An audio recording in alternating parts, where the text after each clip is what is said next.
A equipe econômica protagonizou ontem uma das maiores trapalhadas deste governo, com o potencial de se igualar à crise do PIX e à taxação das blusinhas. De quebra, quase arrastou para a mesma vala da crise o Banco Central ao sugerir em entrevista coletiva que o aumento do IOF estava alinhado com a política monetária para ajudar a enxugar o crédito e, assim, abrir espaço para reduzir juros.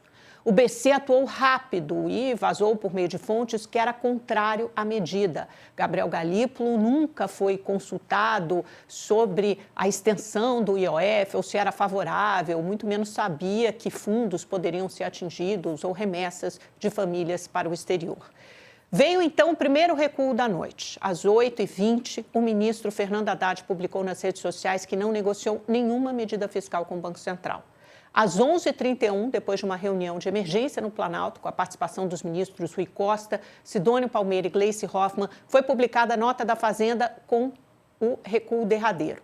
Após diálogo e avaliação técnica, diz a nota, o governo decidiu restaurar a alíquota zero de IOF sobre aplicações de fundos de investimento do Brasil em ativos no exterior, que havia sido elevada para 3,5% na tarde de ontem. Já as remessas de contribuintes brasileiros ao exterior destinadas a investimento continuarão sujeitas à alíquota de 1,1%, portanto, um recuo não vai ser mais de 3,5%. A repercussão negativa nas redes sociais e no pós-mercado foi imensa. O dólar futuro bateu R$ 5,76 perto das 18 horas e o Ibovespa futuro afundava 3%. As medidas do IOF, principalmente no câmbio, foram mal recebidas por alguns motivos. Primeiro, pega a indústria de fundos inteira. Ela é toda montada com uma operação aqui e outra lá fora. Não faria o menor sentido pagar 3,5% para jogar o recurso para o exterior e depois 0,38% para voltar com o recurso para o Brasil. A estrutura hoje permite uma diversificação de ativos. Você entra e sai com dinheiro a hora que quiser. Isso seria desmontado. Kelly Massaro, presidente da Abracan, que é a Associação Brasileira de Câmbio, me explicou que a decisão anterior impactava todo o comércio internacional, a imagem do país e resultaria na busca pela informalidade, com a fuga de recursos pelo modelo conhecido como dólar-cabo.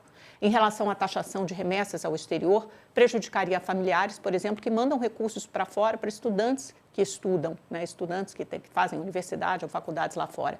Também prejudicaria turistas e investidores, afetando inclusive produtos e serviços que estavam sendo desenvolvidos no país, como fintechs voltadas para contas internacionais. Resumo da ópera: o que era para ser um dia bom, com o anúncio de congelamento de gastos acima do esperado, virou uma noite trágica, com o aumento do IOF e o recuo em seguida. Fernando Haddad saiu enfraquecido e isolado. Foi desautorizado pelos próprios colegas de esplanada que pressionaram pelo recuo depois da péssima repercussão. Ele sequer participou da reunião à noite no Planalto. Estava em trânsito para São Paulo e participou virtualmente. Parece incrível que, a equipe econômica não tenha mensurado de antemão o efeito derradeiro que uma medida de aumento de IOF tão abrangente teria sobre o mercado. E 2, tenha reforçado a pecha que este governo só taxa os brasileiros. Esse é um dos maiores calcanhares de Aquiles da popularidade de Lula. Vamos dar uma olhada no que aconteceu ontem? Eu separei umas telas, primeiro sobre o aumento do IOF, como ele iria incidir. Olha, a equipe econômica anunciou o aumento do imposto sobre operações financeiras, que é um imposto regulatório, pode ser feito por decreto, não precisa da aprovação do Congresso. O objetivo era arrecadar 20 bilhões de reais a mais neste ano e pular para 41 bilhões em 2026. De novo, um ajuste pelo lado da receita e não pelo lado do gasto, do corte de gastos, como cobram tanto os economistas e investidores. Vamos para a próxima tela, por favor, para saber como isso incidiu de diferentes maneiras. Primeiro, a operação de crédito para empresas, isso foi mantido, tá? Não houve recuo, isso está valendo. Antes, 0,38 na contratação, a alíquota passa para 0,95 na contratação. Isso pega empresa de todas as ordens, pequenas e grandes, inclusive o simples. Isso mostra na próxima tela. Então, isso vai fazendo o quê? Enxugando, sufocando o mercado de crédito. Por isso que eles diziam que estava alinhado com a política monetária, porque lá na frente poderia, ao encarecer e enxugar o crédito, facilitar o trabalho do Banco Central para diminuir juros, mas isso não adianta, obviamente, se o dólar sobe, a bolsa cai e o mercado fica num ambiente de maior incerteza. Simples Nacional também afetado, de 0,38 para 0,95. A outra tela, então, tinha a medida do IOF, que aumento sobre o crédito. Esse aqui, que mais pegou, tá? Esse foi o grande, a ponta fraca desse tripé de aumentos, porque são por 3 vias. gastos no exterior e câmbio, né? Então, você tem compra de cartão de crédito e pré-pagos internacionais, isso continua valendo, afeta os turistas que fazem compras pelo cartão de crédito, pré-pago e também pelo cartão de débito, tudo isso continua valendo. O que foi restaurado, né? Voltou a valer como era antes, zero, que essa alíquota zero o quê? Para fundos do Brasil que fazem investimentos no exterior, que afetaria toda a indústria de fundos. Então, isso voltou a ser zero, assim como a remessa de famílias, remessa de brasileiros para o exterior. Muitos têm estudantes, por exemplo, em faculdades e escolas fora. Próxima tela, por favor. Então, como fica aqui, era antes, era menor a alíquota, agora sobe para isso. Cartões internacionais, remessas ao exterior voltou, então houve o recuo, empréstimos externos de curto prazo aumenta a alíquota e aplicações financeiras no exterior. Mais uma, por favor. O que a gente tem agora? O que aconteceu imediatamente, né? A repercussão imediata, porque esse anúncio do IOF ele foi feito depois do mercado fechado. Olha o que acontece com o dólar aqui entre 17 e 18 horas.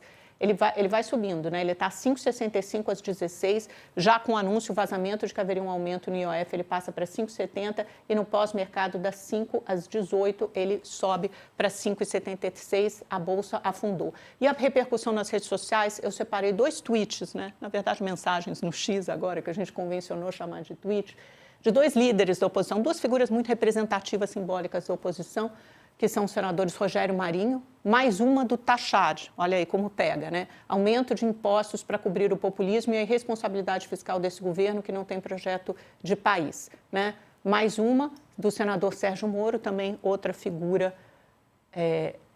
da oposição. Perdular o governo Lula continua sua sina, aumentando impostos e sangrando a iniciativa privada para gastança em benefício da companheirada.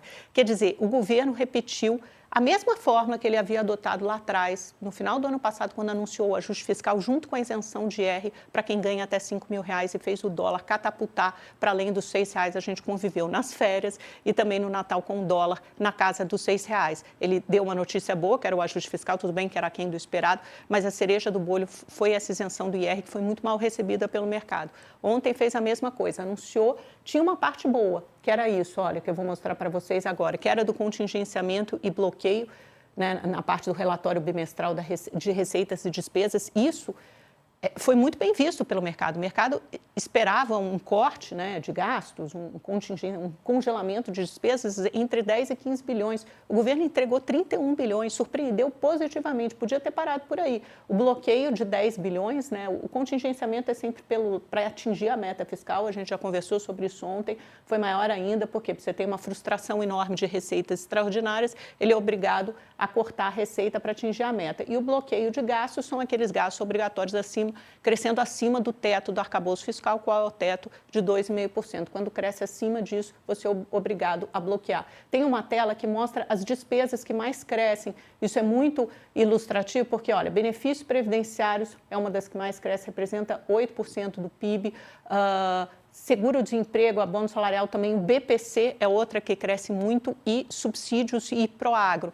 Isso cresceu muito mais do que estava previsto na LOA, na Lei Orçamentária aprovada no final de março. Por isso, o governo é obrigado a bloquear, o que tornou o orçamento muito mais realista e trouxe transparência. Então, essa comunicação foi boa. Pena que depois disso, primeiro foi feita essa coletiva, com Fernanda Haddad, Simone Tebet, eles participaram desse anúncio por volta das 3h30 da tarde. Aí, depois do fechamento das 5, veio o aumento do IOF. E o que ficou? Toda a repercussão negativa somente em cima do aumento do IOF. A parte boa, que é essa aqui, a segunda que eu estou te mostrando, completamente ofuscada.